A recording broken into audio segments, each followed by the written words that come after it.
ಸನ್ಮಾನ್ಯ ಅಧ್ಯಕ್ಷರೇ, ಇಲ್ಲಿ ಕೋಗಿಲು ಪ್ರಕರಣ ಸರ್ಕಾರಕ್ಕೆ ಜಾಗ, ಅದು 5 ಎಕರೆ ಸರ್ಕಾರದ ಜಾಗ, ಅದನ್ನ ಕಸ ವಿಲೇವಾರಿಗೋಸ್ಕರ ರೆವಿನ್ಯೂ ಇಲಾಖೆ ಕಾರ್ಪೊರೇಷನ್ ಕೊಟ್ಟಾದ್ಮೇಲೆ ಅಲ್ಲಿ ಏಕಾಏಕಿ ಗುಡಿಸಲುಗಳು, ಆ ಗುಡಿಸಲುಗಳು ಹಾಕದ್ಮೇಲೆ ಸರ್ಕಾರ ಹೋಗಿ ಅದನ್ನ ಡೆಮಾಲಿಷನ್ ಮಾಡ್ತು. ಸರ್ಕಾರ ಅದರ ಸರ್ವೆ ಕಾಪಿನೂ ಇದೆ ನನ್ನ ಹತ್ರ. ಇಷ್ಟು ಸರ್ಕಾರಿ ಜಮೀನು ಇದೆ, ಅದರಲ್ಲಿ ಇಷ್ಟು ಮಾತ್ರ ಸುಮಾರು 15 ಎಕರೆ ಸರ್ಕಾರಕ್ಕೆ ಮಂಜೂರು ಮಾಡಿದೆ, ಆರ್ಡರ್ ಮಾಡಿದ್ದಾರೆ, ತಹಸೀಲ್ದಾರ್ ಆರ್ಡರ್ ಮಾಡಿದ್ದಾರೆ, ಗೌರ್ಮೆಂಟ್ ಆರ್ಡರ್ ಮಾಡಿದ್ದಾರೆ. ಇದನ್ನ ಇಲ್ಲಿ ನಾನು ಕೂಡ ಅಲ್ಲಿ ಹೋಗಿ ಭೇಟಿ ಮಾಡಿದ್ದೆ. ಅಲ್ಲಿ ಅವ್ರನ್ನೆಲ್ಲ ಒತ್ತುವರಿಯನ್ನೆಲ್ಲ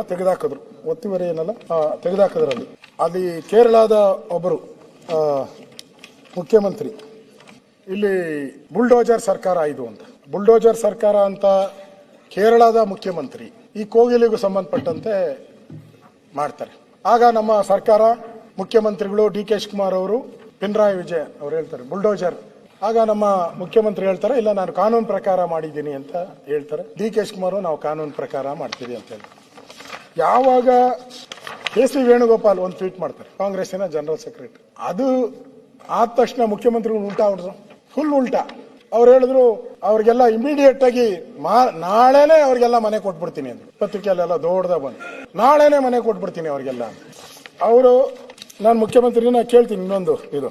ಅದಾದ್ಮೇಲೆ Pakistan Islamabad, press remark by the spokesperson Islamabad 29 December 25 Islamabad, ಅವ್ರೊಂದು ಟ್ವೀಟ್ ಮಾಡುದು, ಕರ್ನಾಟಕದಲ್ಲಿ ಹಿಂಗೆ ಮುಸ್ಲಿಮರಿಗೆ ತೊಂದರೆ ಕೊಡ್ತಾ ಇದ್ದಾರೆ, ಇಡೀ ಪ್ರಪಂಚ ಇದಕ್ಕೆ ವಿರೋಧ ಮಾಡಬೇಕು, ಆ ದೇಶದಲ್ಲಿ ತಿನ್ನಕ್ ಅನ್ನ ಇಲ್ಲ, ಗತಿ ಇಲ್ದಿದ್ದು ಪಾಪಿಗಳವರು. ಅವರು ಕರ್ನಾಟಕದ ಬಗ್ಗೆ ಮಾತಾಡಿದ್ದಾರೆ. ಈ ಮೆಸೇಜ್ ಕೊಟ್ಟವ್ರು ಯಾರೋ, ಅವ್ರಿಗೆ ಯಾರೋ ಇಲ್ಲಿಂದಾನೆ ಮೆಸೇಜ್ ಕೊಟ್ಟಿರ್ಬೇಕಲ್ಲ, ಕೊಟ್ಟಿಲ್ಲ ಅಂದ್ರೆ ಅವ್ರಿಗೆ ಹೆಂಗೆ ಮೆಸೇಜ್ ಹೋಗ್ತೈತೆ? ಇಮಿಡಿಯೇಟ್ ಆಗಿ ಟ್ವೀಟ್ ಮಾಡ್ತಾರೆ ಅವರು. ನಾವು ಮುಖ್ಯಮಂತ್ರಿಗಳು ಇಮಿಡಿಯೇಟ್ ಆಗಿ ಅವ್ರ ಮನೆ ಕೊಡ್ತೀನಿ ಅಂದ್ರು. ನಾನು ಮೊನ್ನೆ ಒಂದು ಕಂಟೋನ್ಮೆಂಟ್ ಅಲ್ಲಿ ಒಂದು ಬಂದಿತ್ತು, ಒಂದು ಪತ್ರಿಕೆ ದೊಡ್ಡ ಆರ್ಟಿಕಲ್ ಬಂದಿತ್ತು. ಕಂಟೋನ್ಮೆಂಟ್ ಅಲ್ಲಿ ಮನೆ ಹೊಡೆದಾಕ್ತಾರೆ. ಒಬ್ಬ ಹೆಣ್ಮಗಳು SLC ಎಕ್ಸಾಮ್ಗೆ ಹೋಗಿರ್ತಾಳೆ. SLC ಎಕ್ಸಾಮ್ಗೆ ಬೆಳಗ್ಗೆ ಎದ್ದು ಮನೆಯಿಂದ SLC ಎಕ್ಸಾಮ್ ಹೋಗಿದ್ದಾಳೆ. SLC ಎಕ್ಸಾಮ್ ಮುಗಿಸ್ಕೊಂಡು ಬರೋದ್ರೊಳಗಡೆ ಈ ಮನೆನೇ ಇಲ್ಲ, ಎಂಟೈರ್ ಏರಿಯಾನೇ ಹೊಡೆದಾಕ್ಬಿಟ್ಟಿದೆ. ಆ ಹುಡುಗಿ ಎಕ್ಸಾಮ್ಗೆ ಹೋಗೋವಾಗ ಮನೆ ಇತ್ತು, ಬರೋವಾಗ ಮನೆ ಇಲ್ಲ. ಇವ್ನು ಕೇರಳದ ಯಾರೋ CM ಟ್ವೀಟ್ ಮಾಡಿದ್ರ, ನಮ್ಮ ಮುಖ್ಯಮಂತ್ರಿಗಳು ಏನಾದ್ರು ಇಮಿಡಿಯೇಟ್ ಆಗಿ ಅವ್ರಿಗೆ ನಾಳೆನೇ ಮನೆ ಹೇಳಿದಾರ? ಹೇಳಿಲ್ಲ. ಇನ್ನೂ ಇದುವರೆಗೂ ನಾನು ಚೆಕ್ ಮಾಡಿದೆ, ಇದುವರೆಗೂ ಅವ್ರ ಮನೆನೇ ಕೊಟ್ಟಿಲ್ಲ. ಅವ್ರ ಪಕ್ಕ ಕನ್ನಡಿಗರು.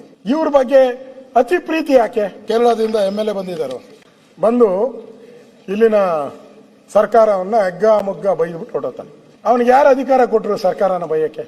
ರಿಯಾಕ್ಷನ್ ಇಲ್ಲ ನಿಮ್ದು. ಯಾರೋ ಡಾಕ್ಟರ್ ಹೋಗಿ ಮೊನ್ನೆ ಅವನೋಗಿ ಬಾಂಗ್ಲಾದೇಶದವ್ರು ಇಲ್ಲಿದ್ದಾರೆ ಅಂತ ಹೇಳಿದ್ಕೆ ಅವನಿಗೆ ಪೊಲೀಸರು ಟಾರ್ಚರ್ ಮಾಡಕ್ಕಿದ್ದಾರೆ. ಪುನೀತ್ ಕೆರೆಹಳ್ಳಿ ಇದೇ ಕೆಲಸ ಮಾಡಿದ್ಕೆ ಪುನೀತ್ ಕೆರೆಹಳ್ಳಿಗೆ ಹಿಡಿದು ಟಾರ್ಚರ್ ಮೇಲೆ ಟಾರ್ಚರು, ಕೇಸ್ಗಳ ಮೇಲೆ ಕೇಸು. ಕರ್ನಾಟಕದವರು ಬೆಂಗಳೂರವರು ಪುನೀತ್ ಕೆರೆಹಳ್ಳಿ ಇವನ್ ಯಾರೋ ಬಂದು ಅಲ್ಲಿಂದ ಬಂದು ಕೇರಳದಿಂದ ಬಂದು ಇಲ್ಲಿ ಬಂದು ಸರ್ಕಾರನ ಬೈದು ಹೋಗಿದ್ದಾನೆ. ಇವನ್ ಮೇಲೆ ಕೇಸ್ ಹಾಕಿಲ್ಲ ನೀವು?